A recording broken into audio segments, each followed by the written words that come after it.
everyone, welcome to episode 6, right? What? 6 episodes? Crazy! Yeah. That means we've been doing this 6 months. Yeah, 6 months. That means we That's half a year. Yeah. Wow, we've half committed. a year of doing this.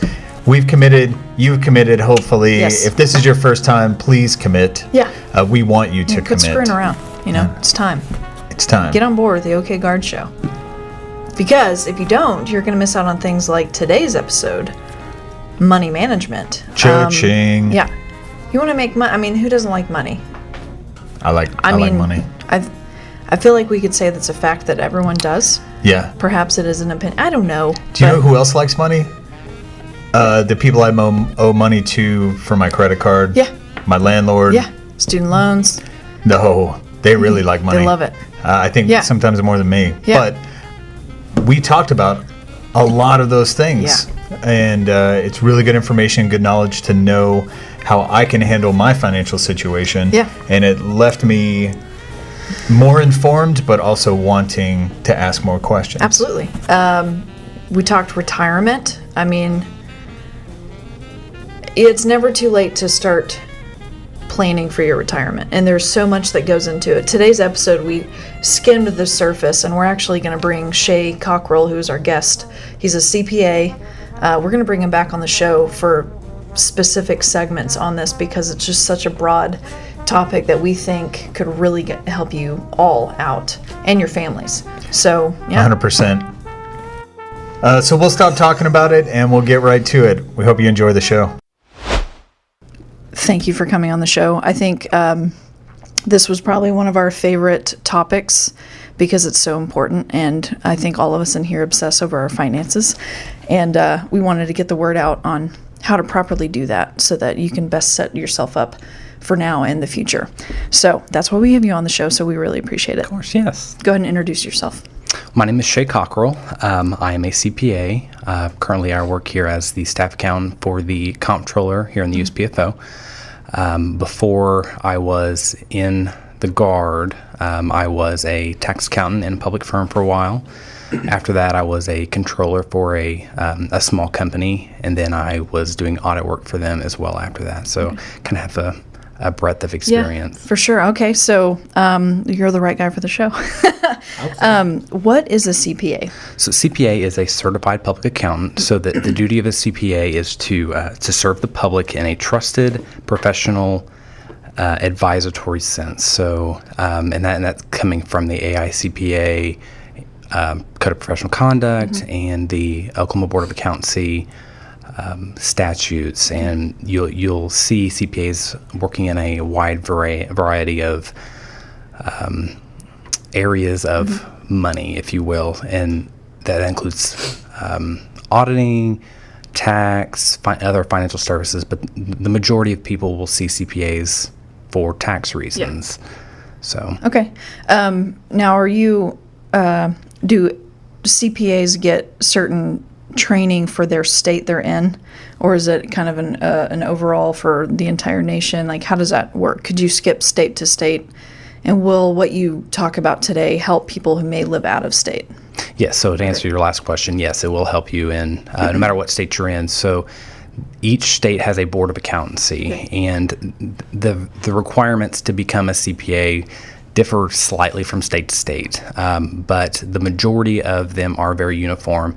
The primary thing you're going to hear professionals talking about is the CPA exam, and that is a uniform exam throughout all the states. Okay. And that's a 4-part exam to include everything from financial reporting to the business environment and other regulations. So it's a pretty well-versed, wide topic set of exams, since there's a total of 4. So when should you see a CPA? And I've got should it be, should you make a certain amount in order to see a CPA? Should it be when you first get your, big adult job, or how does it work? So if we're focusing on the tax side of the house here, I mean, like I said before, they do audit services and other things too. But for tax purposes, it's not necessarily how much money you make. It's the complexity of your finances. So we're dealing with if you have everything from an oil and gas interest or more complex things. So if you're a 2 W-2 household, I'd recommend you may get more bang for your buck going to a TurboTax or whatever, some of those more cost-effective ways to do your taxes. But even if you're unsure about your tax position or anything about your money, I'd recommend going to a CPA because they should be there to help you. Yeah. And on the financial advising side of it, when should someone come to a CPA and talk about what they should do with their money? Sure. So you can be talking about retirement. We could be talking about trusts, those types of things. If CPAs should be well versed in a lot of different areas. However, CPAs do not specialize in everything. So you have to go to a CPA that is specialized in that area. But for tax purposes specifically, you should be dealing with stuff like inheritances. That's a good one because there could be some tax consequences there. There's a ton of different topics we could talk about here. Marriage and... It depends. Okay. That could be a clean where you get married, and again, you still have 2 W-2, so it should be easy. Yeah. But it really depends. If you have any questions, it's better to go see one than to not. Sure. Okay. So what are the biggest mistakes that you see people making with their money? So it comes in two areas, I would say. One is wrapped up in this idea of debt. The biggest one I see is somebody going out and purchasing a vehicle, a car that they really should not be able to afford. Sure. Again, not targeted at anybody in particular, just giving an example here. If you are making $40,000 a year, you probably shouldn't go out and buy a $50,000 truck. Sure. That's probably not from a wisdom standpoint a good idea. Yeah. Another one is credit card debt. That's someone you have to be really careful about. But looking from a threshold on that vehicle, a good way to look at that would be to not exceed more than 10% of your take-home pay for that. So what about biggest mistakes you see people not doing with their money? A combination of paying down that debt if they have any, and retirement. Retirement's the big one. Okay.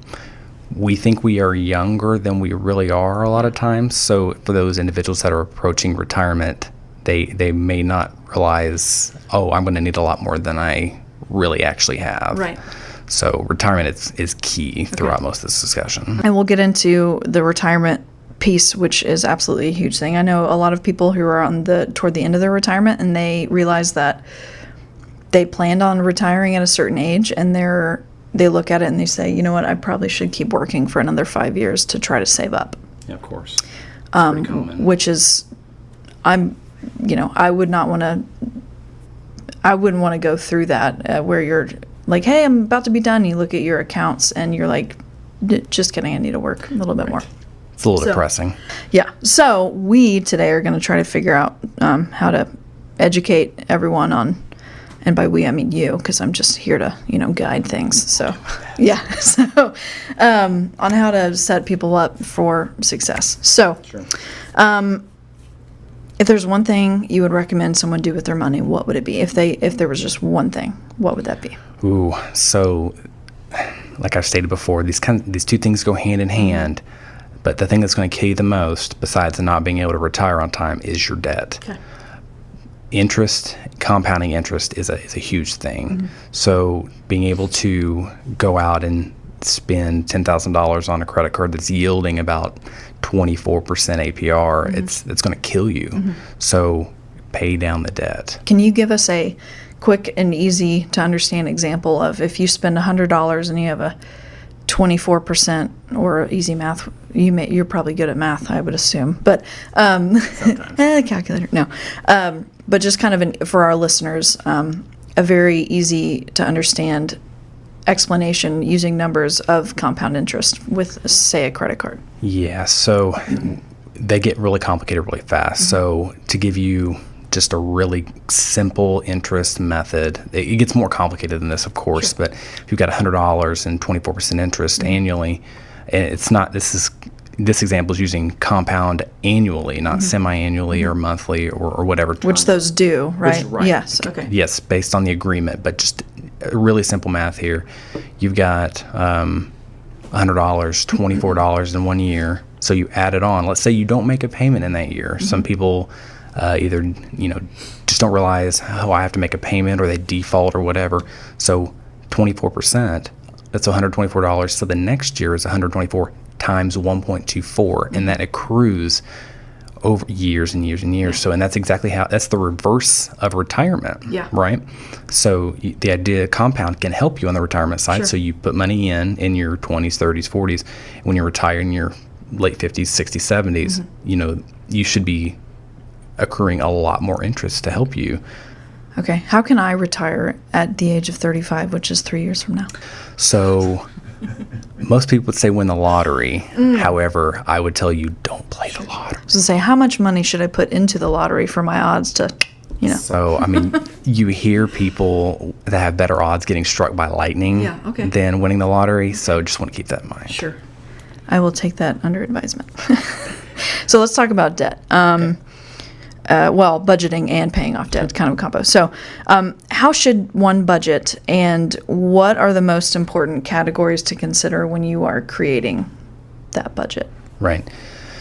So the things you need to live, obviously, are the most important here. So we're talking about housing, food. We live in Oklahoma, so we don't have public transportation that is readily available for the most part, right? We don't live in New York that have subways, so we have to pay for our car. Insurance, I would recommend health insurance. That's kind of a sensitive topic for some people with Obamacare and all of that.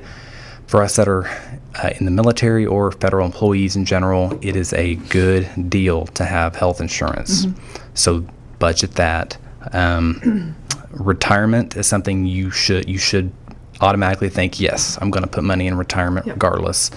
Our audience here, I'm assuming, is more of the military federal employee side in the state side. So you have a certain match that is given to you based on how much you're contributing into your retirement. So at the bare minimum, you want to be putting that amount that you're at least going to get matched by. Otherwise, you're losing it's free money. Yeah. Absolutely. And we can talk about later on, I'm assuming, how we can go about raising and lowering that to help you. And the biggest one after the primary things is your debt. So after all of that, people could be thinking to themselves while they're budgeting, how in the world am I going to take this little amount that I'm making and stretching it to all these things I'm trying to accomplish, right? And the key is cutting your expenses. So I talk to my grandparents and people of that generation sometimes, and they see, DirecTV or cable or whatever, not picking on them, of course, but that's maybe not be a necessity, right? If you need it for retirement or something else, I would assume that retirement is a better investment than paying your $300 for DirecTV every month. Just thoughts like that. There are a bunch of different areas and ways to cut expenses, but those are the main areas you should be considering. Okay. So pretty much if it's not, would you say, and in your professional opinion, there's a life you can lead where you are just looking at the future only and not really enjoying what you could be doing by spending a little bit extra and treating yourself? Treat yourself. Treat yourself. Absolutely not. Okay. You're going to reach a point of burnout if you do that. There is a good hybrid there that you can do stuff you want to do now by also planning for the future. It's just being responsible about it. There's a word there called what is reasonable. What's reasonable. For example, my wife and I budget a certain amount of money to go on dates every month. And that's something important. If you're in a marriage, you should be fostering that. That's important. What are the best ways to pay off your debt? And so this is a really good question. And this name's going to come up probably multiple times during this discussion. Dave Ramsey. He is very conservative. There are some things I agree with him on, some things that I believe he's a little too staunch. But in this section, he has a really good description of two methods. There's the snowball method and then the avalanche method.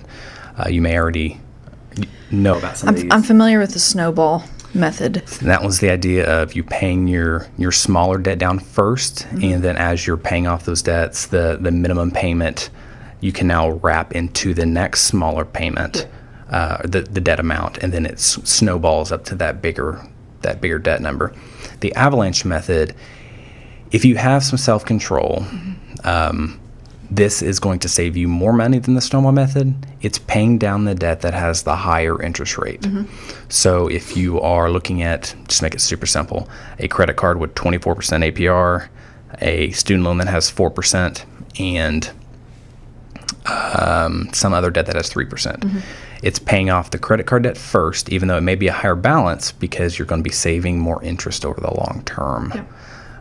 So those are just a small comparison, but What if your funds are limited? So the example I have, you live paycheck to paycheck, not you. Just let's say there's someone who lives, Of course. by the time they pay for the things that are absolutely necessary for their livelihood, food, shelter, their rent or mortgage or whatever it may be, and everything they need in order to be able to get to work, gas and things like that.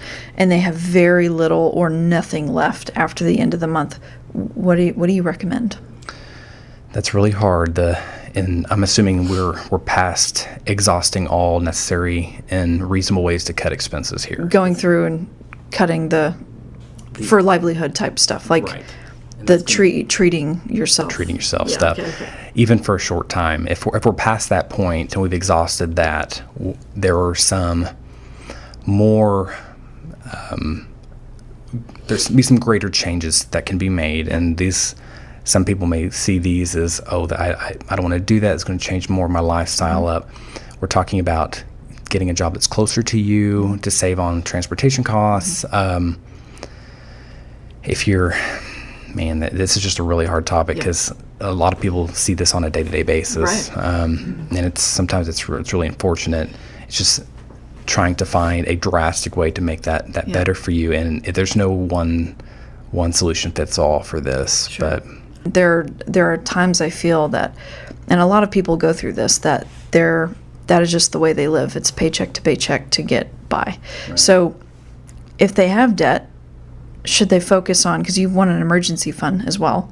right. If they do have debt, but they have no savings, what should they focus on first? If they are able to find, even if it's $50 a month that they can put towards something, what should they focus on first? Well, this is what Dave Ramsey recommends, and I do too because it's a good strategy. Step one is to create an $1,000 emergency fund. Here in Oklahoma, that's a good reasonable amount. Okay. If you were living in somewhere that had a higher cost of living, like a New York or a San Francisco, this may be a little bit higher here. But as long as you're making your minimum debt payments, I would put that $50 a month in your example to building up that $1,000 emergency fund in the savings, and you don't touch it. Okay. So let's say it's $50 extra you have a month. That is all you have extra after groceries and everything, right? And your minimum payment for your credit card is $15. You save $15 and the rest of it into savings and don't touch. Correct. I also want to point out, I know Dave Ramsey's a very a go-to for money management. For the show, we don't endorse, and we're just talking about his methods of money. Yes. So that's just to let everyone know that we're not saying use Dave Ramsey, but there are methods that he has created to help get rid of debt and build up for a financial future. So if you are fortunate enough to have a surplus of funds at the end of the month after everything's paid for, what should be done with that surplus if someone does have debt? So first step obviously is to pay down the debt, and using one of those methods, snowball method or avalanche method, but that does not include your home. And we can talk about that here after a while on what that looks like on paying down a mortgage or even getting a mortgage. But that's first priority. because that's going to kill you in the long run. Yeah. The priority after that is creating a bigger savings buffer. So we're talking 3 to 6 months of necessary expenses. Okay. Here in Oklahoma, you're probably leaning toward 3 or 4 months. That's if you lose your job or something. Right. Okay. Right. As federal employees, it's a little bit more of a squishy thing we can talk about, because you're not likely going to be losing your job as often as somebody who's in industry, just by, if you look at the numbers. Right. Well, and I mean, if you get affected by a government shutdown, which happened recently. That's right. Yep. Having that in the bank is good, because there are banks that offer a very low interest loan for people to cover, but then you're putting yourself back into debt.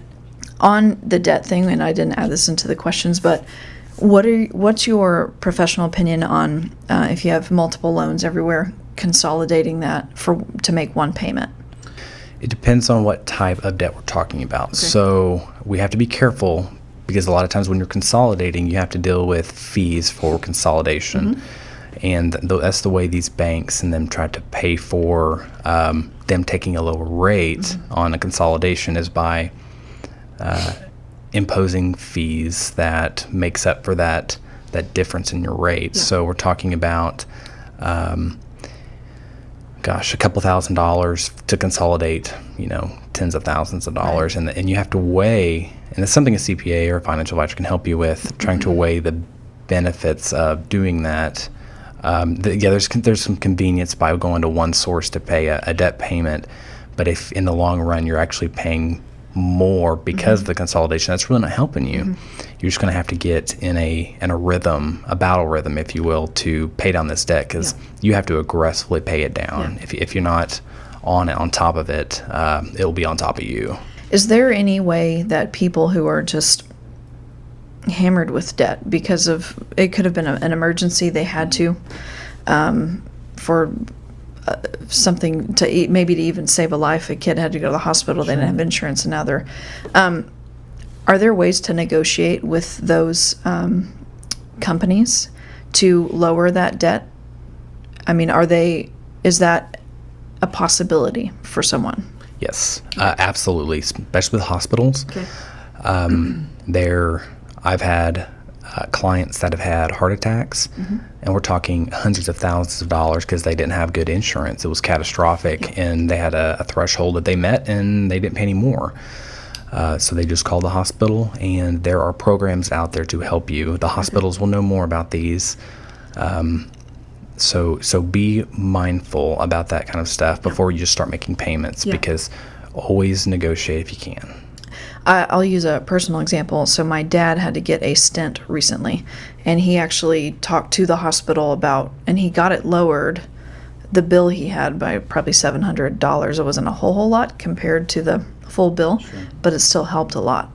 And it was just a matter of a phone call, which was awesome. And some people, I don't think, know that they can do that, and that everything is negotiable. So you talked about how much you should have in savings, not necessarily a number, or you did talk a number, but a time period wise that would get you through you losing your job or something like that. Right. So when is it okay to dip into your savings account? Sure.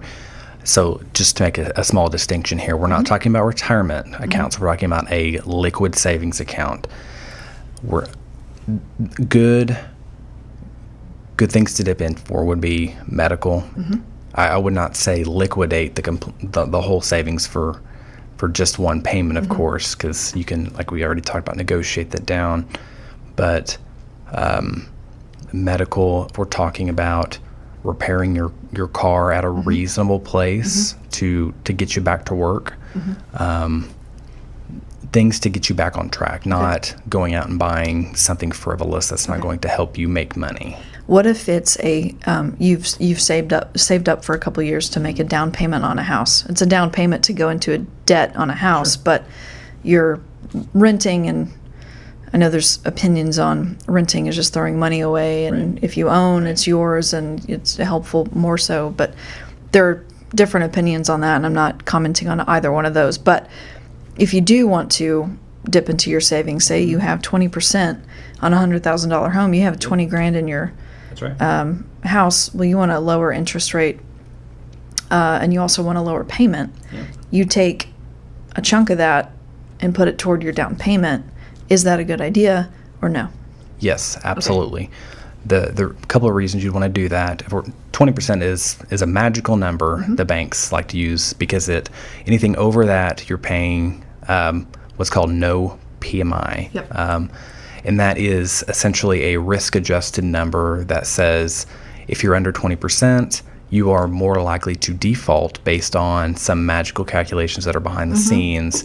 So you have to pay that premium, that's what the P stands for in PMI, to essentially compensate the bank for that that down payment. Except for, and I learned this the hard way, an FHA loan, which is now you pay MIP or PMI, what the mortgage insurance premium for the life of the loan. Right. And what you really have to do when you're buying a house is take a good look, and you may take spreadsheets out on the table, no kidding, to compare your rates and if you're getting any tax benefits on the back end. But yes, you really have to do your math there. A time like that, is that when you're looking at a home to set an appointment with your CPA and take a look at your options and just have a person who is knowledgeable in that to help kind of guide you through the best option? Absolutely. And a lot of this is not just a CPA can help you here. I would recommend one if you are really not sure. Some of this is common knowledge too, going to people that have been in the industry for a while. I'm not saying don't trust your mortgage broker. Right. Always get a second opinion, and that applies to anything. We're talking C. Jones. He's in the process of buying a house. Compare mortgage rates between companies. That's important. Okay. I have a CPA for you to talk to, Jones, if he's actually sitting right in front of me, convenient. I don't know who that is. Now for a quick break.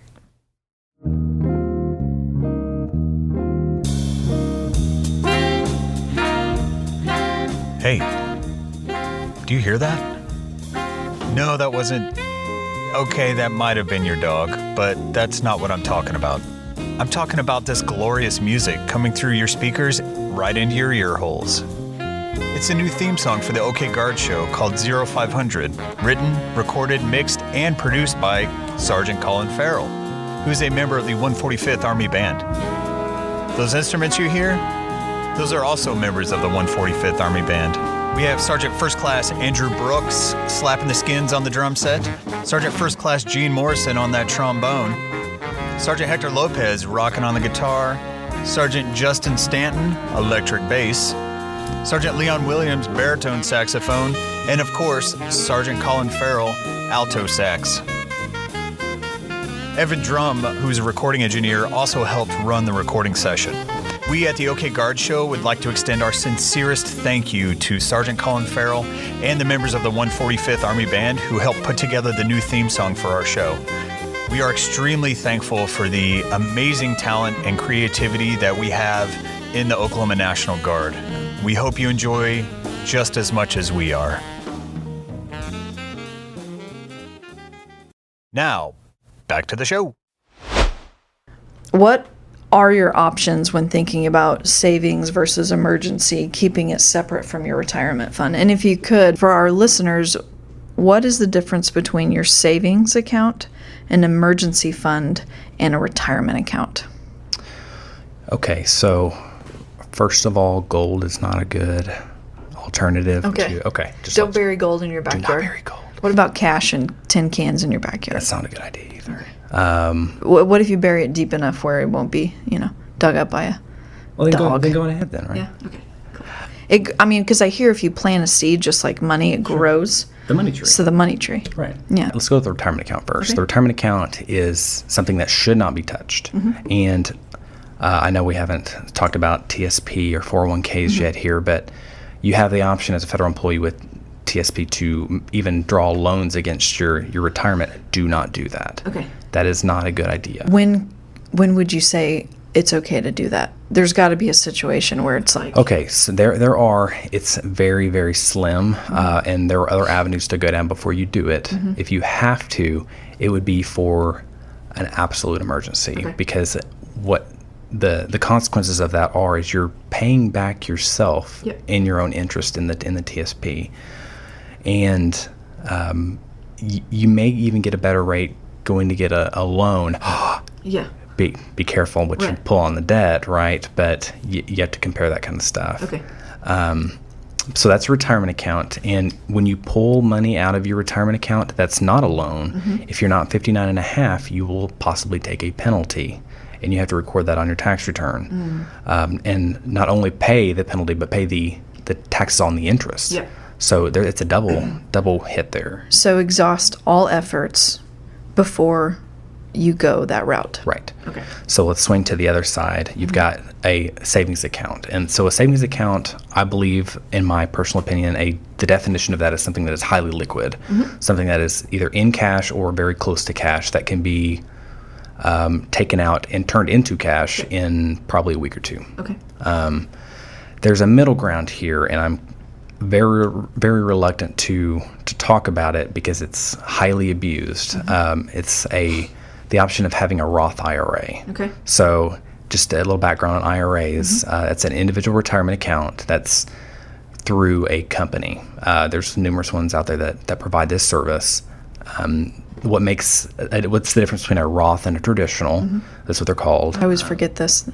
So a traditional is where the contributions going into the retirement account are deductible on your tax return as they go in. So what that means is if you put $5,000 in a traditional IRA, you deduct $5,000 on your tax return that year. The year of contribution. And the other one is a Roth IRA, which that means you don't deduct them on your tax returns going in. So people are going to be asking, well, why in the world would you not choose the traditional? Because you get a tax deduction, right? Well, in a Roth, you pay taxes now, but as the funds grow, they are not, when you pull them out, they are not taxed. So in the long run, if you believe there's a risk analysis there, if you believe you could possibly be making more later on in your life, you may be getting better results on your tax returns by contributing to a Roth. There's also this other benefit. To keep your AGI down? Is that what, or is that?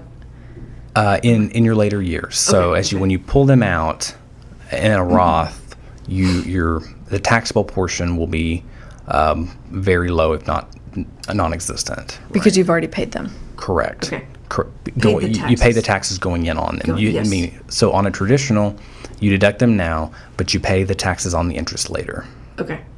So as you pull them out. Okay. So if you think you're going to be making more money in retirement, it may be more beneficial to you to be in a lower tax bracket to pay them now going in. Okay. So personally, I use a Roth. For the majority of people in their younger years, it is more beneficial to do so. Okay. Unless there is some weird tax situation you're in, and then a CPA can help you analyze that. But going back to the difference between a savings and a retirement account, that Roth IRA is in the middle for one reason. You can put money into that Roth and be able to pull money out of that Roth with no penalty coming out, as long as it's your contributed amount, not the interest earned. Okay. So, and what that looks like is there is a maxed portion that can go in every year based on your AGI, and there's some limitations there. So go see a CPA before you do this. Yep. If you pull out, let's say, if you contributed $10,000 and you want to pull out $5,000 for an emergency purpose, you can do that because you contributed more than that. You have a basis. Okay. It's called a tax basis in there to what is truly taxable there. If you contributed $10,000 and you go $1 over that, $10,000 and $1, that $1 is going to be taxed and penalized for pulling out. Okay. So be careful and know what you've done there. But even still on those, you would recommend, if you can avoid taking money out from that. Absolutely. Avoid it. Absolutely. It's kind of the worst of both worlds if you're using it for a savings liquid thing, because it's not doing you any justice as a retirement account or a savings account, because it's doing the worst of both if you're using it for that purpose. Okay. Now, there are other retirement reasons to use them when we get to that later. But. Okay. So on IRAs and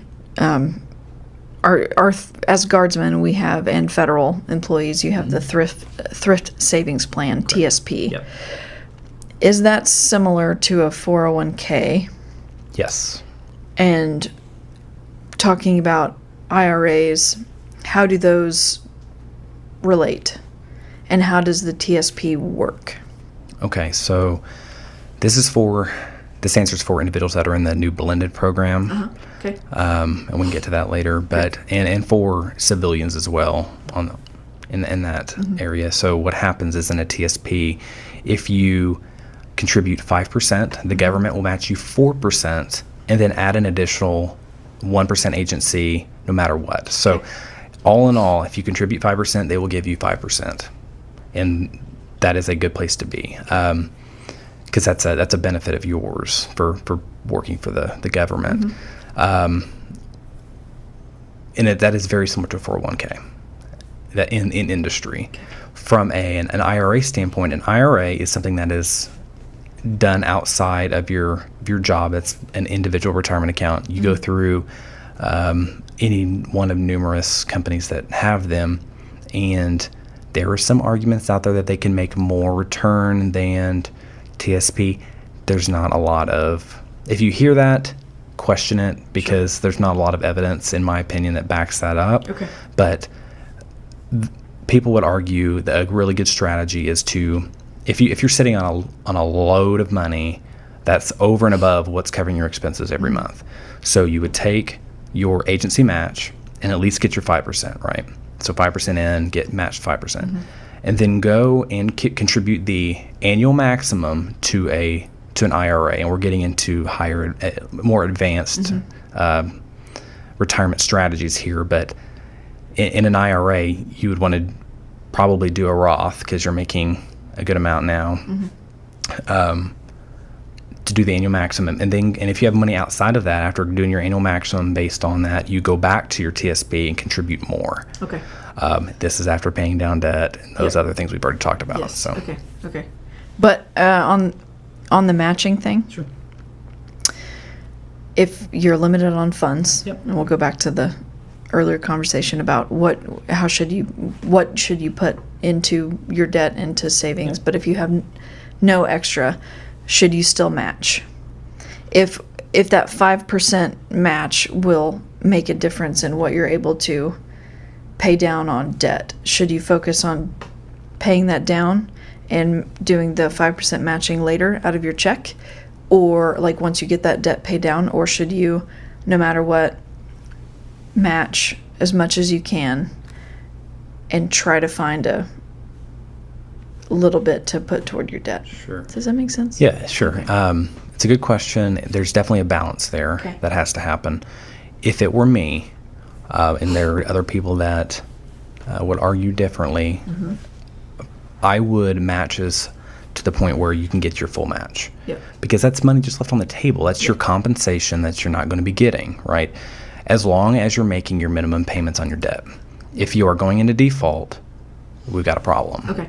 That's when you're sounding the alarm, trying to get money from wherever you can. But if you're making your minimum payments, match as far as you can, and then go back to paying your debt in an aggressive way by cutting expenses and doing those things we've talked about. Got it. If you can contribute more, do you recommend that? Absolutely. Does it make a huge difference? Say they match 5, you put in 10. What difference could that make over the course of 20 years? A lot. By compounding interest, it makes a huge difference. Okay. There are models and tables out there that will show you how much $1 will be today in 30 years. Yeah. They're based on your return and cost of inflation and all of those things. It's a lot of money, and it's something that nobody should be passing up. Okay, great.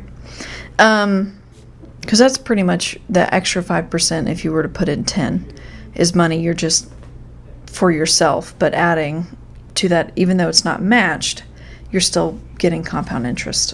Absolutely. Okay. Absolutely. Awesome. Talk about the different funds and which ones maybe you recommend a guardsman invest in when they first get in, and then when they start getting toward the end of the retirement. Sure. So the key word here is risk, and that's something we all have to deal with on a daily basis, and especially in retirement. When you were young, and even past halfway in your career, you should be trying to grow that as fast as possible in a reasonable manner. And by taking risks and correct. Okay. Correct. Because the market historically rebounds. There has not been very many times in history where something, especially with a diversified portfolio like we have through TSP, if it goes down and you lose some money, don't freak out. Yeah. Don't panic. Don't pull everything out and bury it in your yard. Correct. Okay. Leave it. It will rebound. It will come back. So to answer your question on the type of funds you go into, the life cycle funds are really good. So, for example, if you just started your career, there's one out there called the 2050 Life Cycle Fund.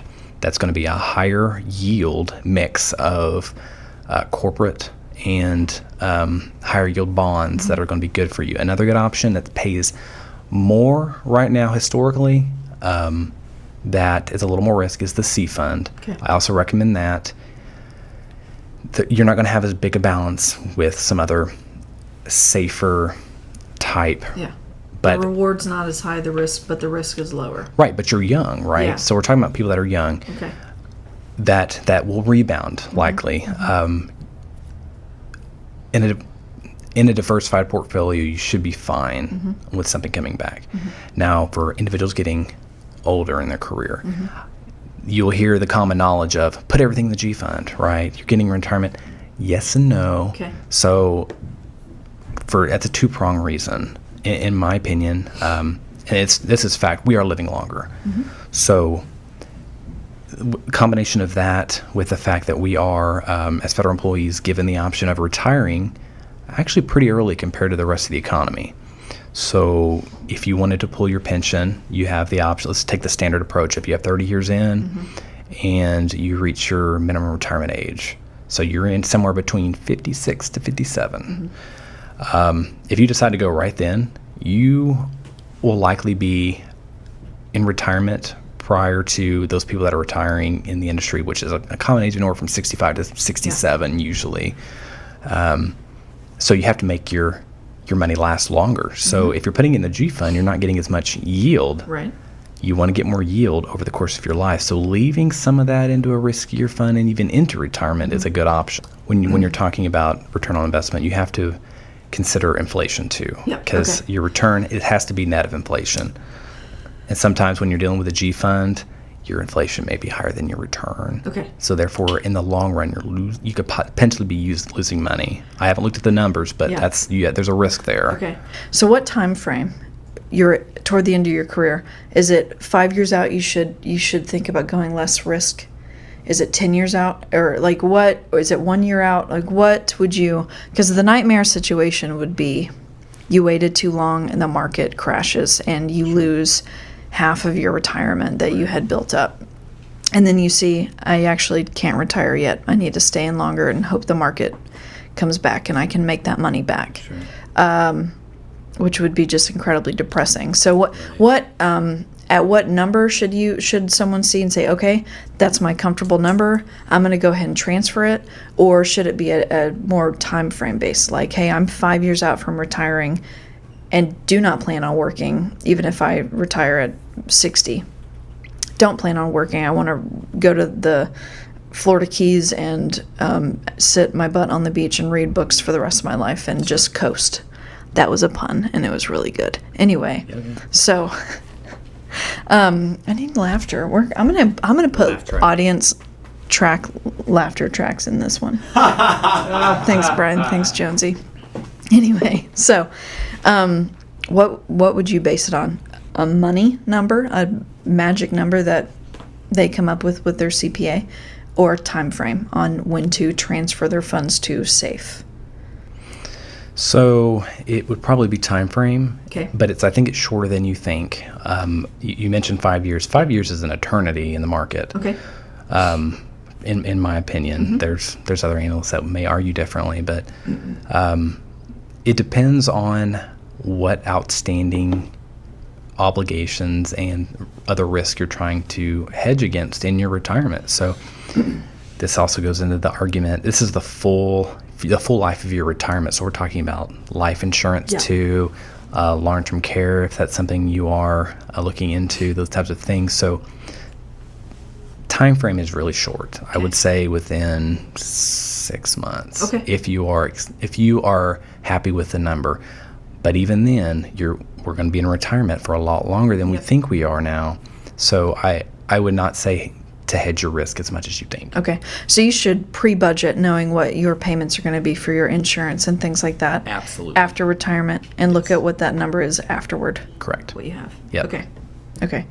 I'm going to throw this question curveball at you because I never know if they're good or not, but talking retirement and doing a mortgage, they have this thing called a reverse mortgage. Do you know much about that, and is that a bad idea or a good idea? So I would say for 99% of people, it's probably going to be a bad idea. Okay. It's a big percentage. Right. And again, that's my professional opinion. Yeah. I can't endorse 100% or not on certain things, but I will tell you I would not use one. Okay. They tout, a lot of these companies that provide this service will tout, live your best life now, go and get a reverse mortgage on your home. But the problem is when you do that, you're giving, let's say you pay down your house, right? You're completely debt free and you get a reverse mortgage. You are taking some of your home value and just allowing the bank to have ownership of that. Okay. And let's say, for example, you go into a horrid example here, but it happens. You fall incredibly ill and you're in the hospital, and you can't make the payments, right? And we're only talking, a few months delinquency or whatever. The bank has the authority to come in at some point in time and take your house. Okay. And that could potentially affect your children, your grandchildren, and your estate as a whole. So I would say avoid them. I would say it's the same as a regular mortgage. Yeah. But the thing is when you're getting into your retirement age, a really good strategy and something I'm going to be doing for my family is ensuring that our mortgage is paid off before you go into retirement. Okay. But you still have to consider budgeting things like property taxes, Correct. Things like that. Correct. Some people think, oh, I'm done. You're not. No. To include, what's the other one? Insurance? Insurance, yes. So, okay.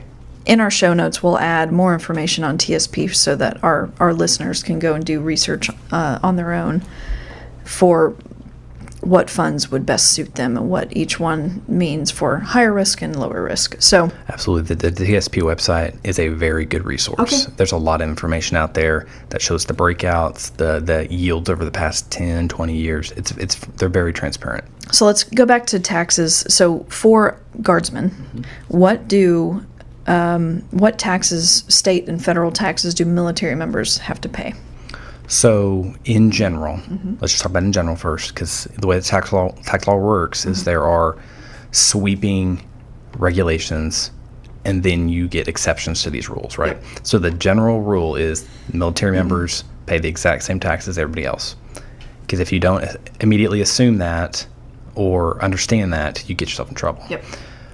With that being said, in the state of Oklahoma right now, military members do not pay state income tax on their guard wages. Okay. So then your drill paycheck, are taxes taken out and then you get it back at the end, or no state taxes are taken out, or is it depend on how you have it set up? Yes, that last answer. Okay. In general, I would tell you that our HR and the people who process those understand that Oklahoma has no state income tax on those guard wages, so they will not take anything out. For the most part. Okay. There are some exceptions that does happen, but when you're preparing your tax return, there's a reconciliation that has to be done, and you get a refund or you pay that kind of stuff. So it will balance out in the end. Okay. The other one is if you're deployed. There are some instances where guard members that are overseas will get a foreign exclusion, and they don't pay taxes on those on that income made overseas. The way this really helps the military member, the guard member here. DFAS will automatically calculate that. So it's reflected on your W-2. There is no calculation or hardship you have to go through to figure that out and worry of whether or not you're going to be in trouble for not being taxed on a certain amount. DFAS calculates it. It's on your W-2. So you could say that is another benefit of being in the Guard in Oklahoma, Army or Air.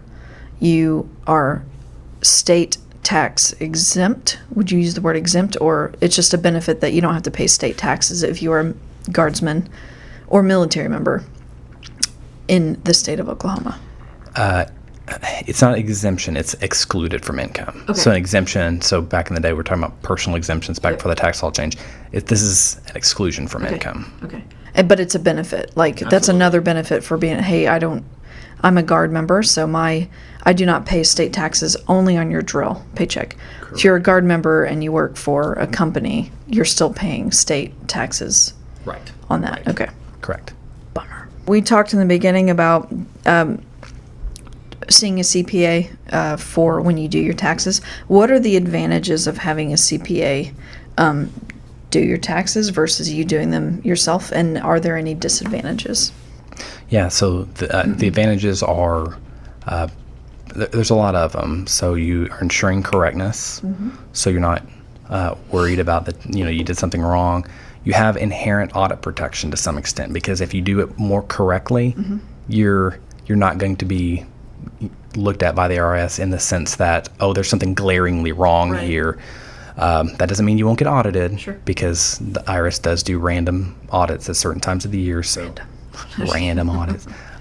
So don't 100% freak out when you get something in the mail from the IRS. You should be freaking out when you get a call, because those are scammers. Okay, good to know. That's very good to bring up, actually, because there are a ton of scams going on right now, and there's a website I found that has a list of them, of completely disregard these types of things, and I will add that in the show notes as well. But I'm glad you brought that up. Yes. So, okay. But, so the only disadvantage of using a CPA is the cost. I mean, that you're hiring a professional, so you have to weigh, is it worth it to you? Like I had mentioned at the beginning of the show, of if you have a couple of W-2s in your household and that's it, you may use TurboTax instead. It'll be a greater benefit. But if you've got K-1s and you have stock sales and retirement account, you may consider a CPA just to cover your base. Okay.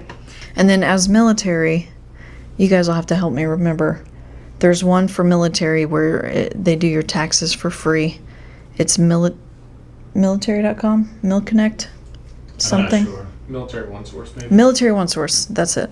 And they partner with someone like a TurboTax or something, and it's as a military member, you can actually get your taxes done free using that type of service. I need to verify, but I'll again put that information in the show notes as well. Okay. I know the services exist. I'm not too familiar with them though. So militaryonesource.com is where our listeners would go to find out more, pretty much. So I'll just link to Military One Source, and there's just all kinds of resources for them. Sure. I know you mentioned some references already. Are there any other ones that can help individuals learn on how to invest their money well, how to budget, anything that you think someone should go and educate themselves on financial literacy, which you were going to talk about as well? Right. Again, not endorse any of these companies or websites or whatever. Just good resources in general. We'd already mentioned Dave Ramsey. A lot of his stuff is out there. Vanguard has on their website, they are a firm that does retirement. Not necessarily endorsing them. They have good resources out there to understand every one of their retirement accounts we've talked about, and more that you may have never seen. Okay. The tax consequences to some of those.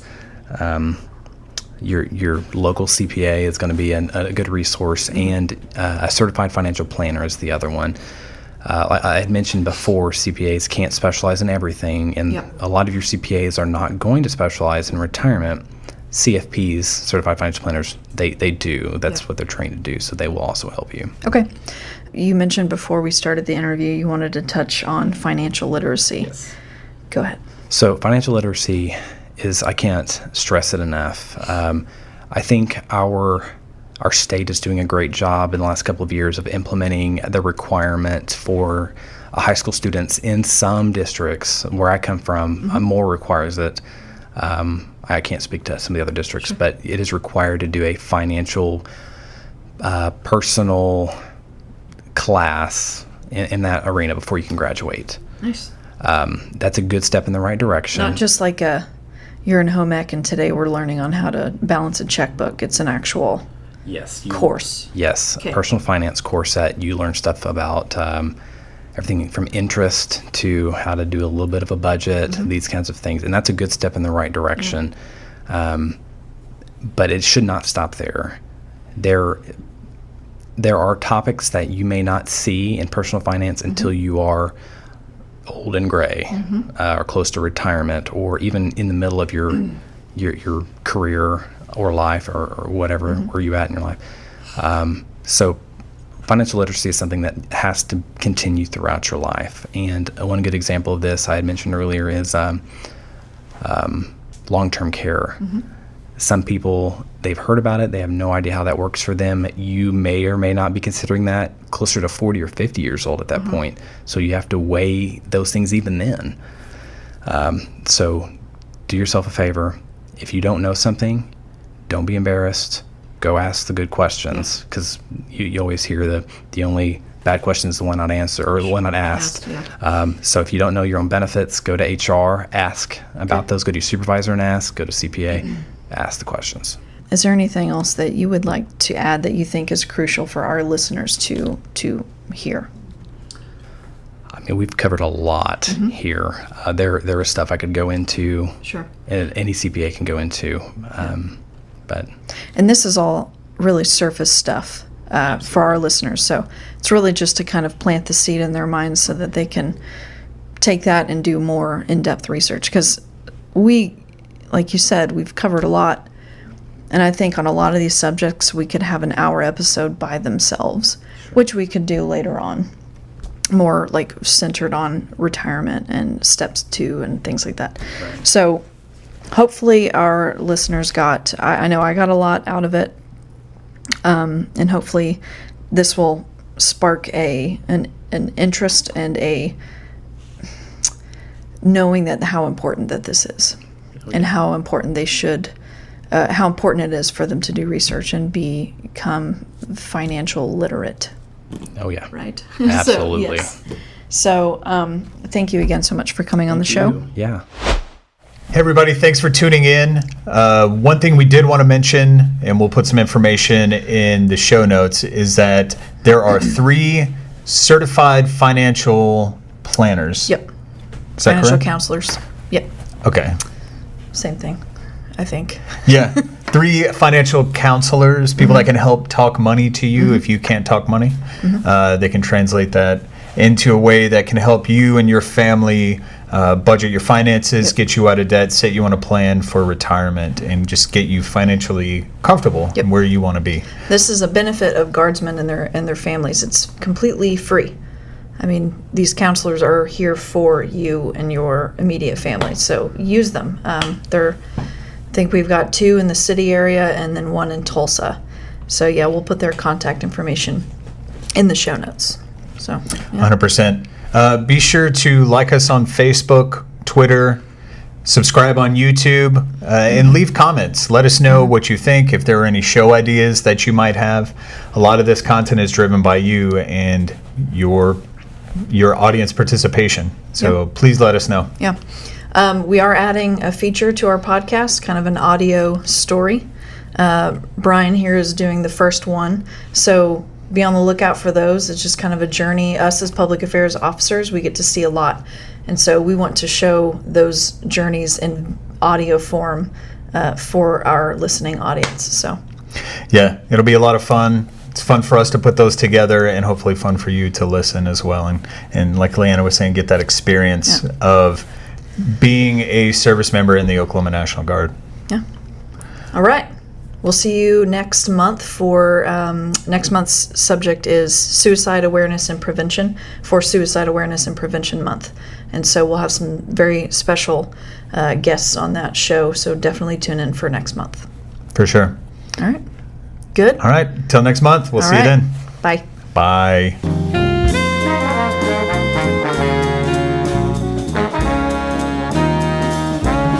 The OK Guard Show is produced by the Oklahoma National Guard Public Affairs Office. Any mention of products or brands does not imply endorsement. All guests on the show are volunteers in an effort to inform and educate members of the Oklahoma National Guard, their families, retirees, potential recruits, and the community.